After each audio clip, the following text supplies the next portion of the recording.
I can still remember the scent of her perfume the night she came home, that soft vanilla I used to love. But that evening, it made my stomach turn.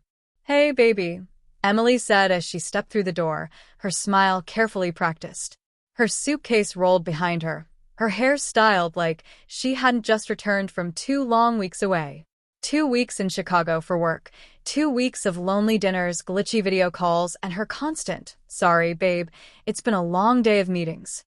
When I hugged her, she stiffened, just for a moment, but it was enough. Something inside me twisted. Something wasn't right. I tried to ignore it that night. She claimed she was exhausted and went straight to bed. But as I lay beside her, staring at the ceiling, I noticed something different. Her phone, usually resting on the nightstand, was on silent, buried deep in her purse. For the first time in 8 years of marriage, lying next to her didn't bring me peace. It brought distance. Over the next few weeks, things only grew stranger. Emily started dressing in loose clothes. She was constantly nauseous, emotional, distracted. I told myself it was just work stress, until the morning I found her standing in the bathroom, holding a positive pregnancy test. She froze. So did I. We just stared at each other. My heart pounded. "We've been trying for months," I whispered, stepping closer. "Is this real?" She didn't look joyful. She looked terrified. "Yeah," she said softly, not meeting my eyes. "It's real." I hugged her, but she didn't hug me back. Her body stayed limp in my arms. I wanted to believe it was shock, but the truth was already clawing its way to the surface. That night, after she fell asleep, I sat alone in the living room. I scrolled through old photos, birthdays, vacations, lazy Sundays. Every image suddenly felt like a lie. Then her phone buzzed on the counter. She'd left it there while charging. Normally, I'd never invade her privacy. But that night, something inside me broke. The message preview read, "Evan, you've been quiet since you got back. Are you sure about keeping it?" My blood ran cold. Evan, her secretary. I'd met him once. Young, eager, the type who'd do anything to impress. She'd mentioned him a few times. "He's such a great help. Keeps me organized." My hands trembled as I unlocked her phone. The passcode was still our anniversary. The messages went back months. "You looked amazing today. You're more than just my boss. This can't happen again. I miss you already." And then the one that shattered everything. "I wish I could stay in your arms forever. 2 weeks isn't enough." When Emily came downstairs the next morning, I was sitting at the kitchen table with her phone in front of me. She froze. "Don't lie to me," I said quietly. My voice shook, but I didn't raise it. "Who's the father?"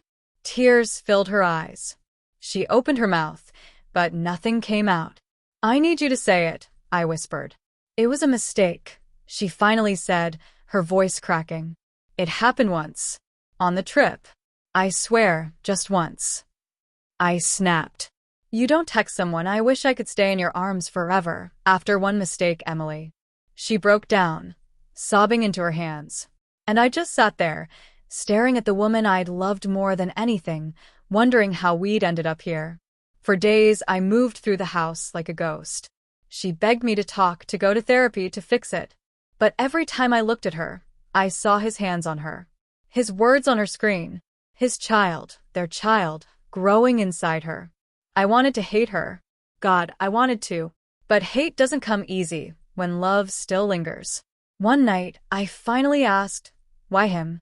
She looked at me with red, swollen eyes and whispered, "I felt invisible, Mark. You were always working, always tired." Evan made me feel seen again. That hit harder than I expected.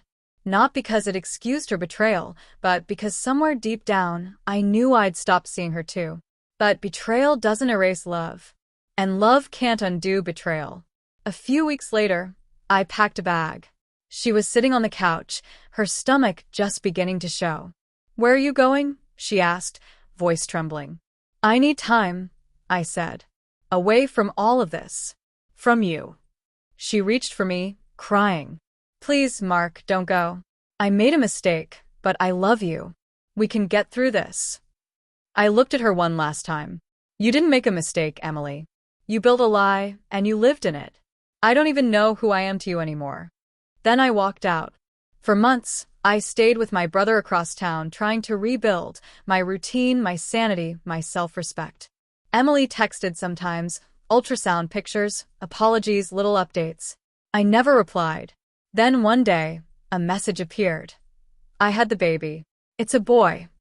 There was a photo attached, her holding a tiny newborn, pink and peaceful. My chest ached in a way words can't describe. It should have been ours, but it wasn't. A year passed before I saw her again. We ran into each other at a grocery store. She looked thinner, older somehow. The baby, Evan's son, sat in the cart, babbling happily. Mark, she breathed, startled. Hey, I said, forcing a polite smile. We talked awkwardly for a minute. She told me she and Evan didn't last. He wasn't ready for any of it, she said bitterly. When I looked down, the baby smiled at me. I smiled back. Innocent. Blameless. Take care of yourself, Emily, I said quietly. You too, she whispered. You were the best thing that ever happened to me. And I ruined it. I nodded. Yeah, you did. Then I walked away. It's been 2 years now. I've built a new life, new apartment, new job, new peace. Sometimes I still think about her. About what we had, what we lost, and the version of myself that believed love alone could guard against betrayal. But betrayal doesn't just destroy trust. It reshapes you. Emily's gone. Her choices left scars I'll always carry. But scars mean you survived, and I did. Every now and then, in the quiet of my new place, I still catch a faint trace of vanilla. Maybe it's memory. Maybe it's imagination. But this time, it doesn't make me sick. It reminds me how far I've come. Because sometimes, walking away is an act of love, the kind you finally give yourself.